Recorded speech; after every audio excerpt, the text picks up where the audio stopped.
No episódio passado, demos início a uma pequena série especial sobre os nossos professores. Como é ser professores para além dos clichês que sempre ouvimos. Como de fato é essa realidade. Já ouvimos um pouco da experiência e perspectiva na rede privada de ensino, mas puxando o gancho que na próxima segunda-feira, dia 28, comemoraremos o Dia do Servidor Público. Como é ser professor em uma instituição pública de ensino superior?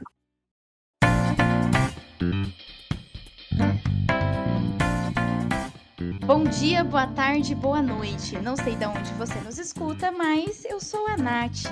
Que bom ter você aqui conosco. Eu sou o José Vinhotti. E eu sou o Guilherme Teobaldo, ou Theo, se preferir. E esse é o Psicologia de Quinta. Prepare os seus fones de ouvido ou o seu alto-falante e venha discutir com a gente o tema da semana.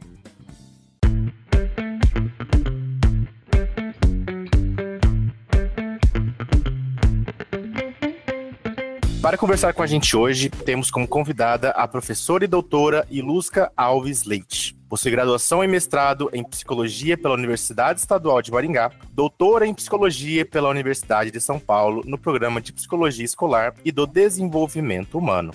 E atualmente é docente na Universidade Estadual de Maringá, no Departamento de Psicologia. Primeiramente, seja muito bem-vinda, professora. A Ilusca foi nossa professora na graduação também. É um enorme prazer reencontrá-la e ter você aqui com a gente. Oi, obrigada, gente. Obrigada pelo convite. O prazer é meu. Espero poder contribuir nesse bate-papo aqui com vocês. Com certeza. É reviver os nossos anos de Bloco 27. Professora, para a gente começar, uma perguntinha bem básica, bem fácil, mas nada simples. Você pode falar um pouquinho para a gente como foi o seu caminho, essa trajetória que levou você até estar professora hoje? Posso. E é um caminho, assim, muito... Não sei se o acaso, não posso chamar de acaso, não, mas eu nunca me vi, enquanto graduanda de psicologia, nunca me vi como professora. Aliás, não, acho que poucos momentos na vida eu falei assim, quero ser professora, né? Sabe aquela coisa de criança que a gente tem, que você vai ser quando crescer? Pouquíssimas vezes eu falei isso, porque eu sou uma pessoa tímida, as pessoas não acreditam, mas eu sou uma pessoa tímida. Tem essa questão de falar em público, enfim. Então, a docência não era exatamente uma coisa que eu pensava, né? Que eu teria, não é por não gostar, mas eu não achava que eu teria capacidade mesmo para ser professora, né? Para ser uma boa professora. Enfim. Mas terminei a graduação e eu já tinha o meu filho na época, criança, né? Então tinha muita necessidade de estar empregada e tudo mais, e não pintou nada. Eu queria algo mais seguro, óbvio, né? Do que abrir clínica, que a gente vai para esses caminhos, né? Que para mim não iam funcionar exatamente muito bem. E na época também saí da graduação, imagino que aconteça ainda isso com vocês, né? Com uma necessidade de me aprofundar mais em algo, né? Em alguma teoria, enfim, consolidar um caminho de conhecimento ali para seguir na carreira enquanto psicóloga. Mas também não tinha muita condição financeira para isso, né? Vou pagar uma especialização, e se vou, qual vou, que área. Eu estava exatamente assim, perdida, o sexto ano. A graduação são 5, o meu sexto ano eu estava bem perdida, assim. E aí, na UEM tinha aberto o mestrado, era muito recente, eu sou da segunda turma de mestrado, e eu observei uma prima minha, que é mais velha, assim, ela tinha feito mestrado e tinha conseguido um emprego meio rápido, né, numa faculdade privada. Eu falei, nossa, não é que pode ser que seja um bom caminho?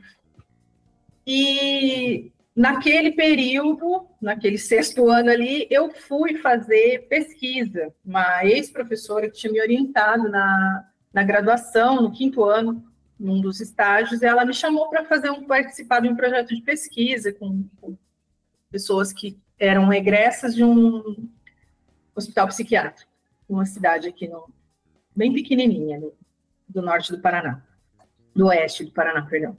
E aí eu fui participando da pesquisa, que foi também uma coisa que eu não pude fazer muito na graduação, porque tinha o meu filho, o Renan pequeno, né?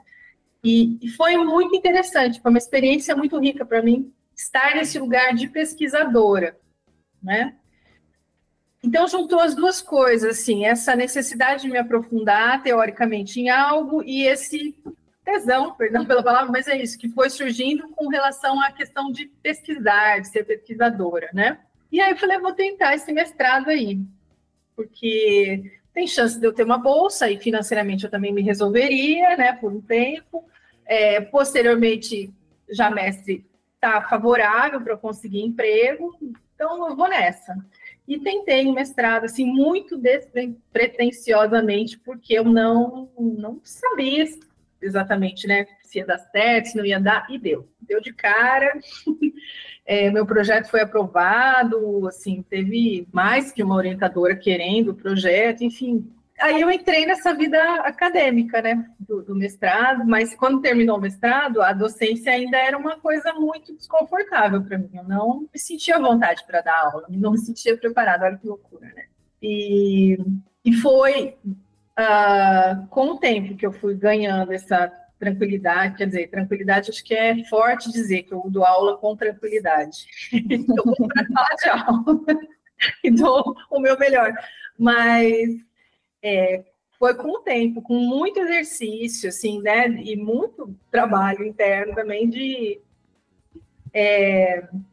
adentrar esse campo da docência, que não é um campo muito simples, né, ele exige um estudo constante, ele exige dedicação, e, de fato, você não permanece nesse campo se você não gosta dele.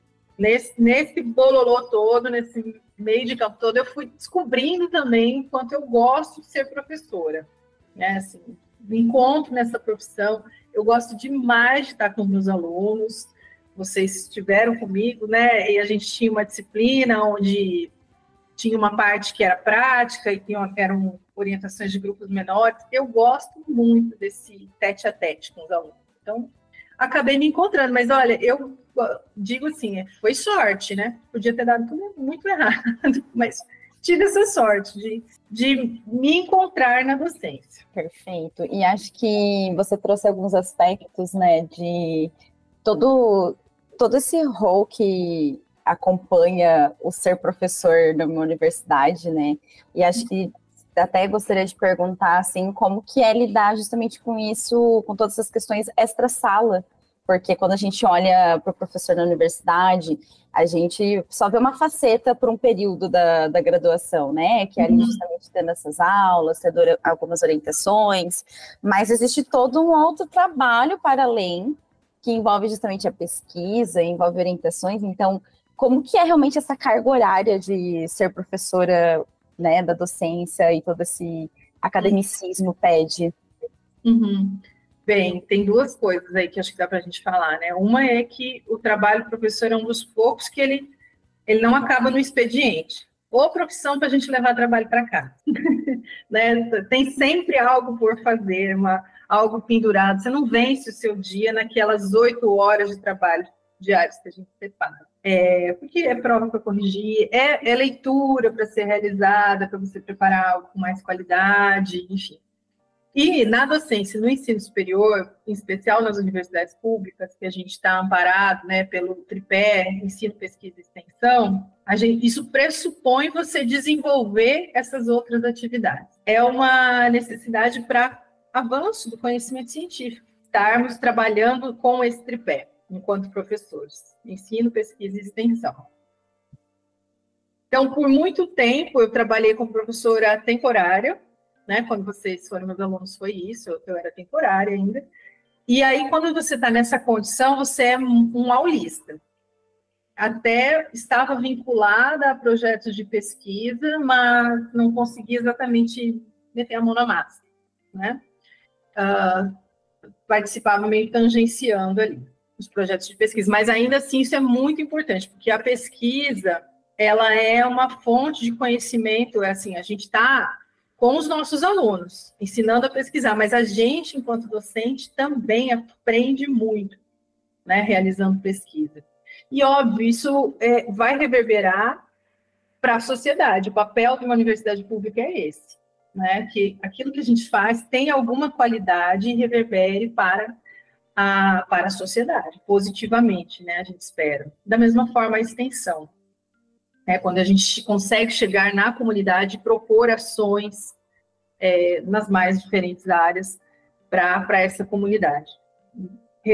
Retornando, né, aquilo que todo o investimento que é feito na universidade, porque eu falo, universidade pública, ela não é gratuita, todo mundo paga por ela, inclusive nós que estamos lá, que acessamos, pagando de alguma forma, mas a gente tem que fazer, primeiro, com que mais gente possa adentrar esse espaço público, e também fazer com que aquilo que acontece lá dentro chegue de volta a toda essa parcela da população que não participa, não tem acesso à universidade, né?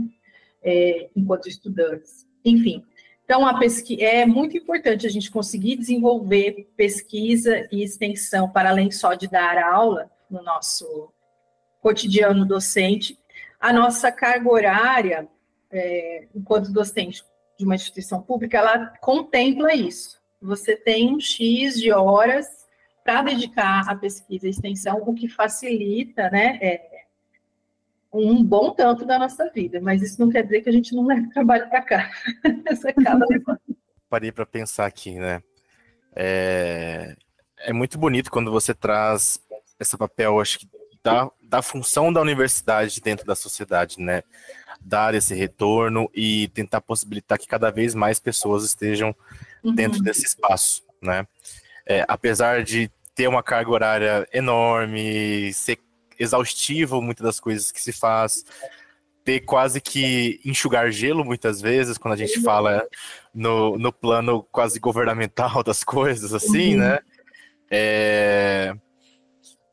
E eu queria entender, né, como todas essas demandas, muitas vezes, de sucateamento mesmo da universidade pública, afetam, né, a saúde mental desse trabalhador que está ali dentro, né? E aí, acho que você tendo essa vivência, né, você vai falar mais pela classe dos professores, mas tentar trazer também essa visão de todo mundo que compõe a universidade, né? Porque não só de professores ali ela é composta, né? Tem todos os servidores públicos que ali estão, né? E como que você sente que esse sucateamento constante afeta, né, a saúde mental desse trabalhador? A gente vai vendo cada vez mais, e é muito nítido isso para mim, assim, quando eu entrei na universidade como docente, era o ano de 2015, né?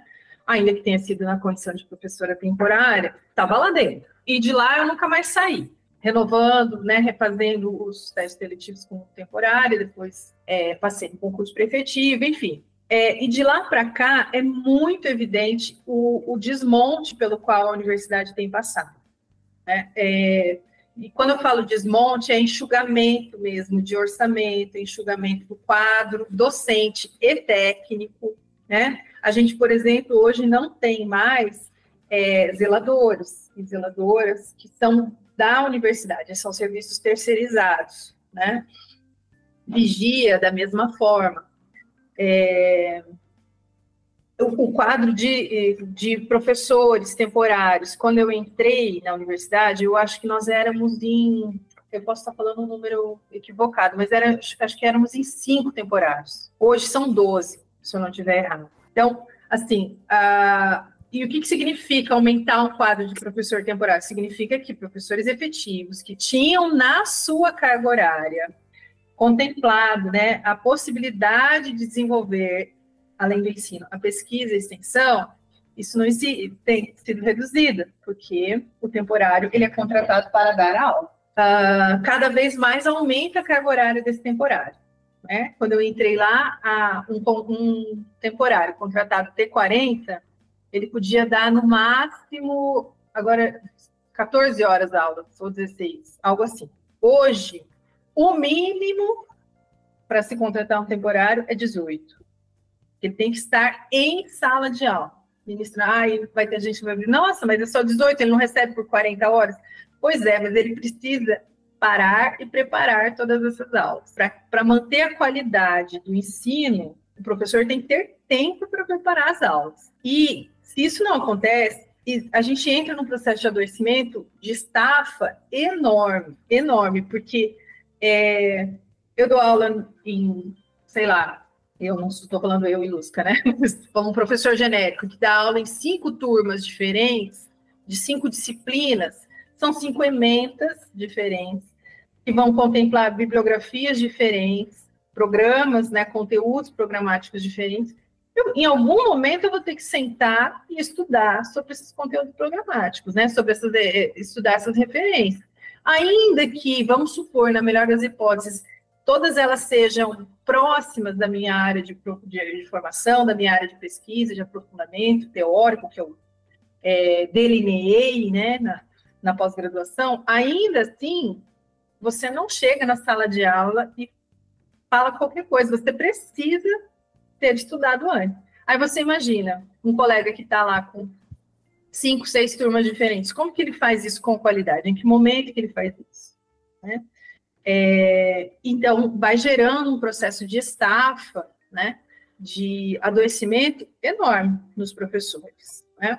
Isso eu estou falando, assim, muito pensando nos colegas temporários, né, que são contratados nesse regime temporário, porque acho que eles sofrem, eles estão muito na linha de frente aí da docência, né, da tripé do ensino, mas os colegas efetivos, e agora eu estou nesse outro lado, eu também vejo um cansaço, um desgaste enorme, porque com esse enxugamento do quadro, enxugamento de orçamento, a gente tem perdido certas funções dentro da UEM. E aí, cada vez mais, nós, docentes, vamos assumindo inúmeras funções para além da docência. Né? Ou vamos realizando, ou não, e também vamos realizando a nossa atividade de trabalho de uma forma muito precária, estruturalmente falando. Né? A gente tem dado aula num campus que está precisando, carecendo de inúmeras reformas, vocês já estiveram lá, sabem exatamente do que eu estou falando, né? A coisa, depois da pandemia... Desde a nossa época, né? Já precisava, então imagina agora. Exato, e a gente passou por uma pandemia né, no qual o campus ficou praticamente abandonado por um tempo, então, é claro, depois que voltamos ao presencial, as coisas foram se encaminhando estruturalmente, mas não foram feitas melhoras, né? Foi feito assim, aquele paliativo para dar condições, e aí agora, eu tenho até comentado isso com os colegas dentro da UEM, tem feito muito calor, nós estamos sobre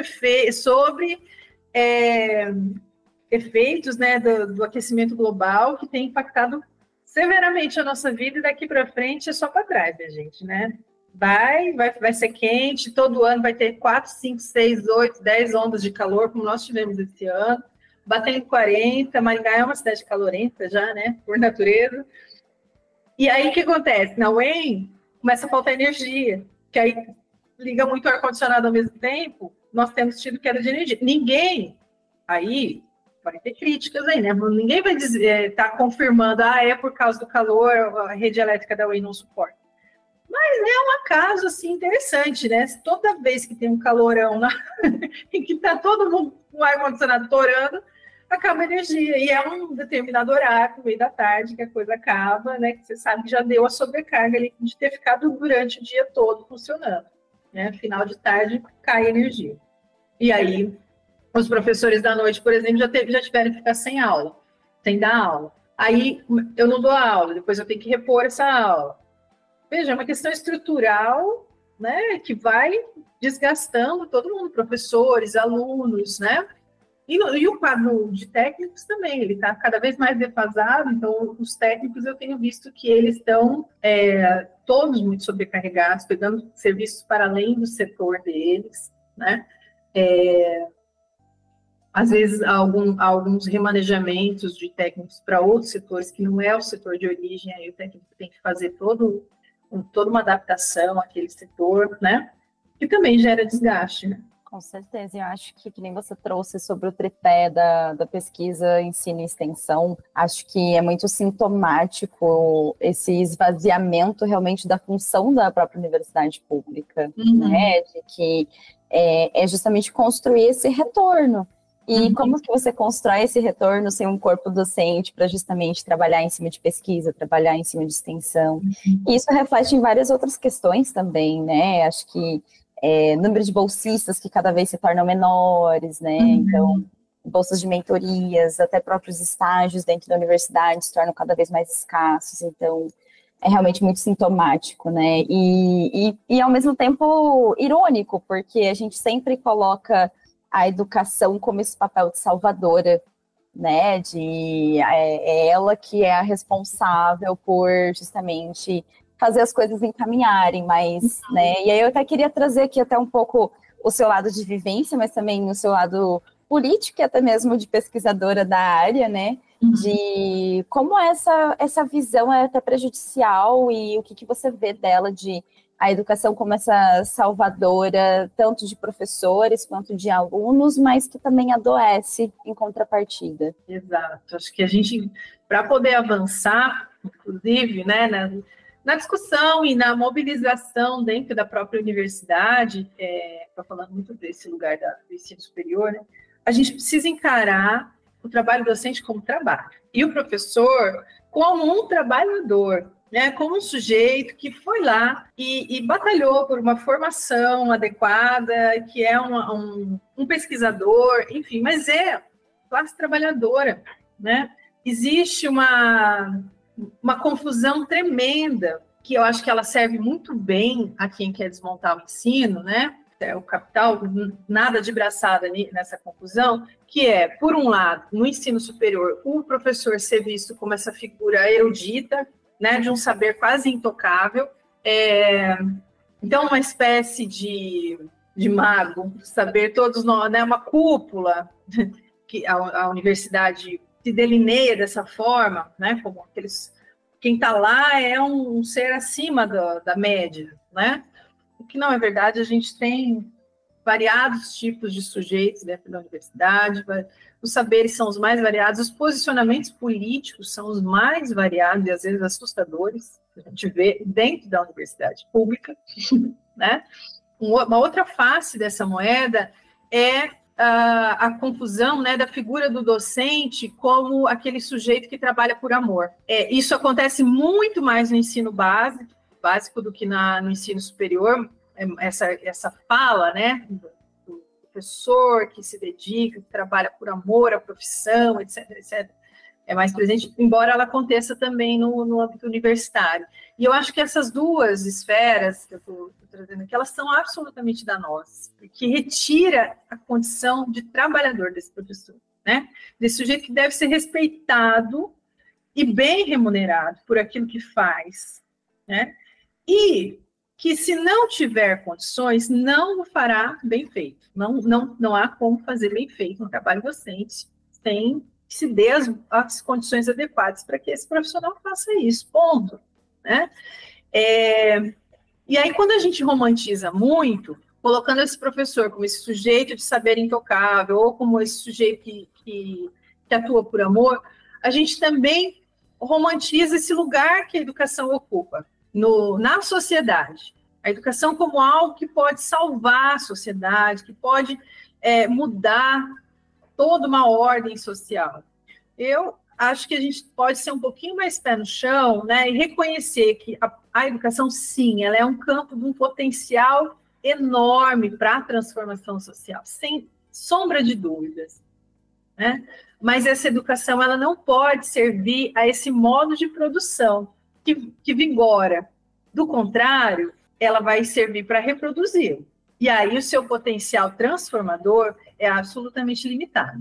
Então, acho que eu não deixo de acreditar na educação e jamais vou deixar de batalhar pela educação, né, pela educação pública de qualidade em todas as suas esferas, do básico ao superior.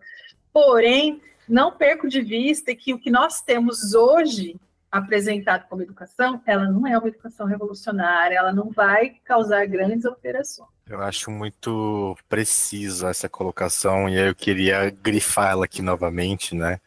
Que os professores têm que ser vistos como trabalhadores e honrados como tal também, né? Que são pessoas que não estão lá por caridade ou por amor à profissão, né? São trabalhadores que estão lá para fazer seu trabalho realmente com excelência. Claro, existe o componente da paixão pela profissão, do tipo, pô, eu quero fazer isso aqui funcionar, eu quero fazer os meus alunos crescerem, se desenvolverem. Existe isso, mas no final do dia ele ainda é um trabalhador, aquela ainda é a atividade dele, né?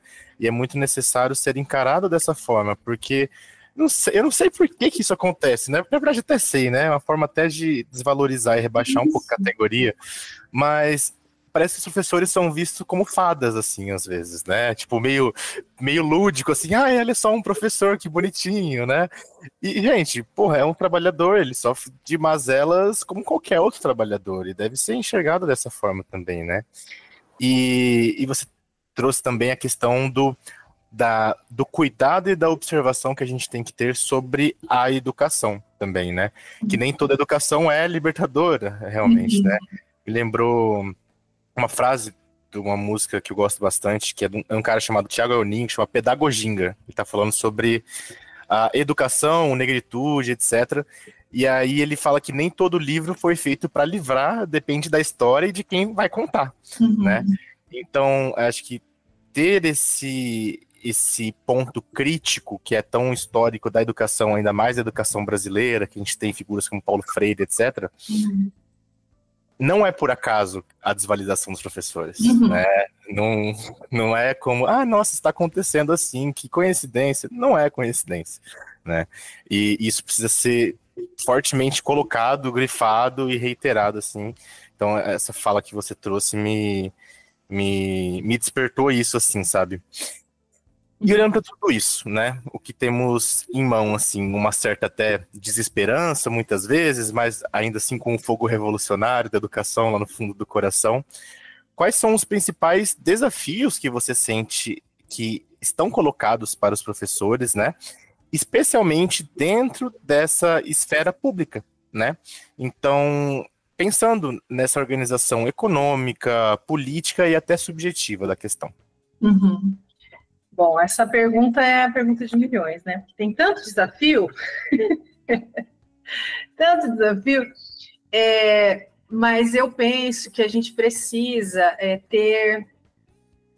precisaria de fato ter, né, pensando nas instituições de ensino superior públicas aqui do nosso estado, a gente precisaria ter uma gestão governamental de fato preocupada com a universidade, né? De fato, na essência, o que não acontece,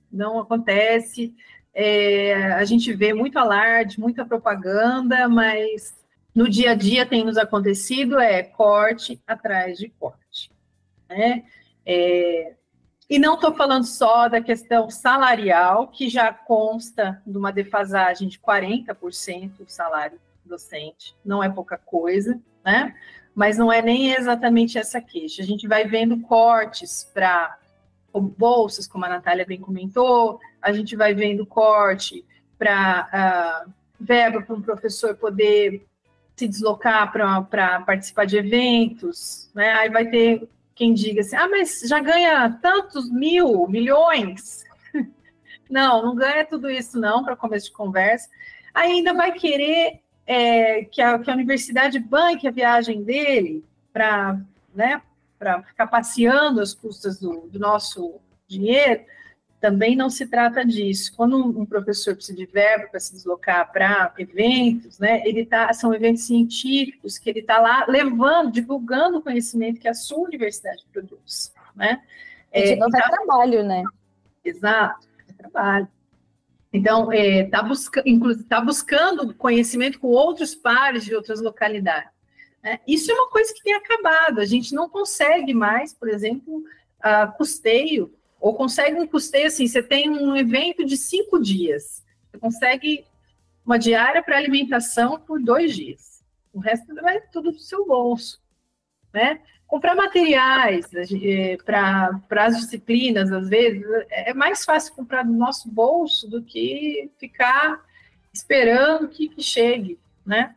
Enfim, é que eu queria chegar na LGU, que é a Lei Geral das Universidades, que ela foi aprovada, né, agora está entrando em vigor, e aí essa LGU dá muito claramente assim, o limite, porque aconteceu a partir da implementação dessa lei, um enxugamento de quadros.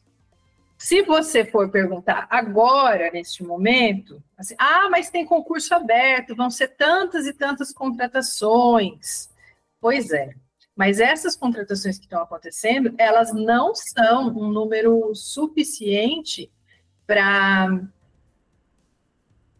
repor o quadro docente que foi sendo perdido nos últimos 10, 15 anos. Né? Perfeito. Eu até vou te complementar aqui. Eu estava fazendo a pauta do episódio, eu vi uma notícia do G1 de que tem uma estimativa de que até 2040 a gente tem uma defasagem enorme de professores, justamente por conta de um reflexo de grandes aposentadorias, né?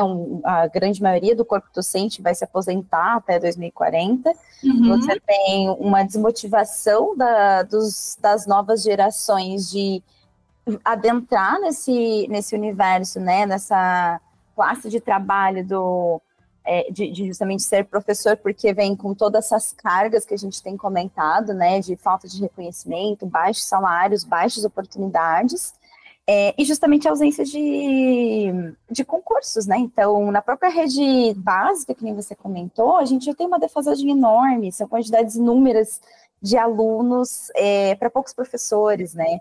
Saiu o censo agora da escolar, né, de 2023, e teve uma grande comemoração da quantidade de matrículas, e que, nossa, foi um número expressivo. Mas e a quantidade de professores para essa quantidade de matrículas? A conta não fecha, né? Isso, exato. Eu tenho andado na rede agora, novamente, no município, por conta da disciplina de avaliação, que vocês já fizeram comigo, e é nítido o enxugamento na rede municipal. A gente tem alunos que precisam de contraturno escolar e não estão no contraturno escolar porque não tem professor do contraturno, né? E é o que eu sempre repito, falo isso em sala de aula. Maringá é uma cidade rica, uma cidade que tem um orçamento vultuoso para a educação. E a gente tem visto isso acontecer na nossa rede. Na UEM, né, no ensino superior, essas contratações, como eu estava dizendo, esses concursos não vão ser suficientes para repor o quadro, né? A Lei Geral da Universidade já contempla, já está na lei, que uma parcela do corpo docente é de temporários, de professores temporários. Olha que maluco, um cargo que foi criado para substituir temporariamente um professor efetivo que, por motivos de saúde, enfim, precisava se afastar, ou outros motivos precisava se afastar, e aí vinha o temporário, dava aula lá 1 ano, 2 no máximo, depois o quadro efetivo era reposto, né? Agora ele se torna um professor temporário efetivo, né? Parte do quadro da universidade. Que maluco isso, né? E nesses anos todos, foi havendo uma expansão de cursos, expansão de cursos de pós-graduação dentro da universidade. Os programas de mestrado e doutorado cresceram exponencialmente, então os professores efetivos, eles não se dedicam mais só à graduação, eles se dedicam à graduação e à pós-graduação, em grande maioria, né? O que consome uma boa parcela da carga horária desses professores.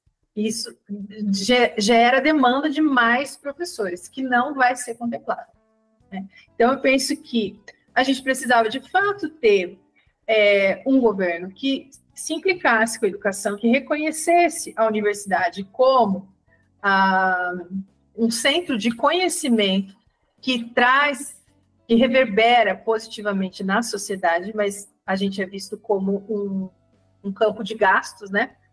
Não se fala em investimento em educação, se fala em gastos na educação, desculpa. Quanto mais ele puder cortar esses gastos, que ele chama de gastos, melhor, né? E dentro das IES, não só da UEM, de todas as outras que nós temos aqui, a gente precisa de gestões combativas, né? Porque entendo que se a gente não chamar a comunidade universitária para o diálogo, para expor a situação, né, ficar floreando a questão toda, cada vez mais eles vão levando a nossa universidade e vai enxugando e vai esfacelando até que se torne insustentável aquele lugar, né? Até que se torne natural pensar na possibilidade de cobrarmos mensalidade dos alunos. Isso é um perigo. Acho muito maluco pensar que, justamente, né, eu e o José aqui, o Theo não está com a gente hoje, mas nós entramos na graduação em 2016, né? Saímos ali em 2021 por conta da pandemia, justamente. E desde 2016 a gente escuta justamente sobre todas essas questões, a gente sempre vem com esse anseio dessa mudança, desse avanço nessas questões, e que nem você trouxe do aquecimento global, parece que daqui para frente é só para trás, né? Uhum. Mas daí eu queria até te perguntar, o que você sente que precisa ser feito, que dá para ser feito de uma maneira mais ativa e propositiva nessa questão também? Eu pareço a mensageira do caos, né? Quando começa a falar, só fala de desgraça. E aí, o que dá para ser feito, professor? Bem, eu penso que a gente precisa lutar, né? Não pode perder de vista que o que está feito hoje, o que existe hoje, em termos de educação, não começou do nada, não existe por acaso, não é obra de um ou outro, né? De uma pessoa isolada ou outra. Isso é parte do movimento da história, a história é feita por pessoas. A educação pública no Brasil, ela é fruto de muita luta social. A educação pública em todas as suas esferas, né? Ela é fruto de muita luta social, né? Então, eu penso que tá aí, né? O ser humano tem essa capacidade de se articular, de se mobilizar, de brigar pelas suas necessidades, sejam elas da carne ou do espírito, como diria Marx, né? Nós temos essa condição, e isso não pode ser perdido de vista. A situação agora não é favorável? Não é. O cenário da educação como um todo, eu não vejo que nós estamos vivendo uma situação favorável à educação pública, mas ela é passível de mudança, né? A gente precisa estar atento, a gente, enquanto docente, eu penso que isso tem que ser pauta das nossas aulas, nos nossos diálogos com os alunos, né? As estratégias de mobilização precisam ser pensadas e repensadas, uma vez que a gente está num tempo absurdamente tecnológico, e estamos lidando com gerações que já vão se configurando, né? Vão se conformando subjetivamente a partir dessas tecnologias todas. Então, a sua disposição e a sua compreensão do real é outra, mas ainda assim a gente precisa mobilizar essa moçada, né? Precisa estar nativa, porque, como diz o ditado, se ninguém fizer nada, nada será feito, né? Então, não dá para perder a esperança e nem a combatividade. Professora, eu queria agradecer novamente, imensamente, você aqui. Dizer que eu adorava suas aulas, eu nunca percebi que você era tímida. Não, jamais. Isso foi uma novidade. Foi uma novidade agora, vivendo e aprendendo. E que bom reencontrá-la nesse momento, agora como colegas, né? Como psicólogos também. E eu acho que nos resta tentar passar uma mensagem de esperança, né? Mesmo que a Terra já esteja arrasada, né? É pensar que realmente, como você trouxe, né? Ainda há tempo, sempre há tempo, né? E que assim seja, que a gente possa, acho que se sensibilizar como um todo, né? Às vezes eu sinto que essa discussão acaba ficando muito enclausurada às vezes.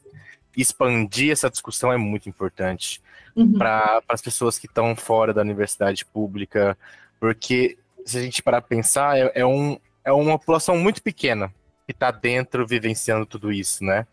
Então, furar essa bolha é muito importante, né? E nada melhor do que uma pessoa que vive isso diariamente na pele, né?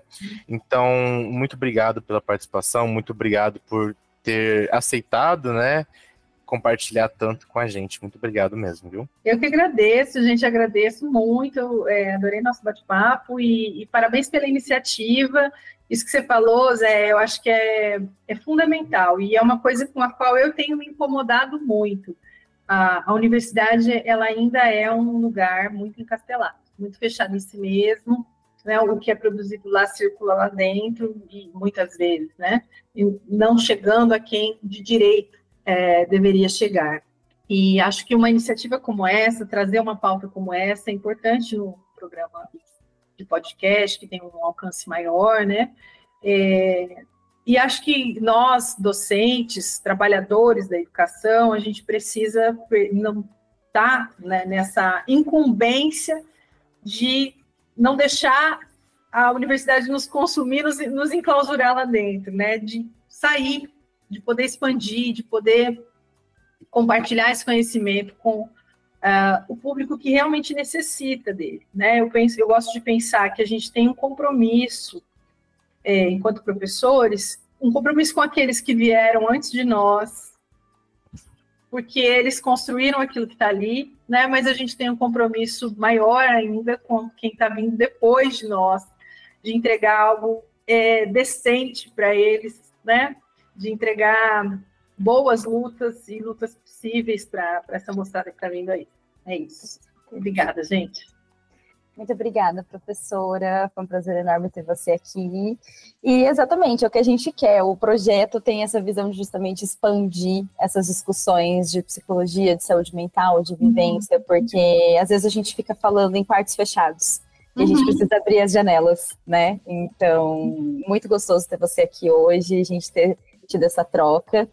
E fica o convite para mais vezes. Estou à disposição. Se eu souber, se eu puder contribuir com os temas. Claro, com certeza.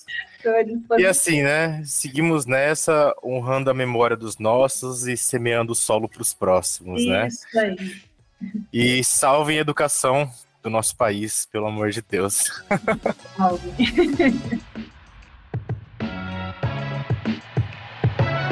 Todas as fontes utilizadas para a produção desse episódio estão disponíveis no link da descrição. O Psicologia de Quinta é uma produção do Espaço Kinesis Psicologia. Novos episódios todas as quintas. Entre em movimento com a gente!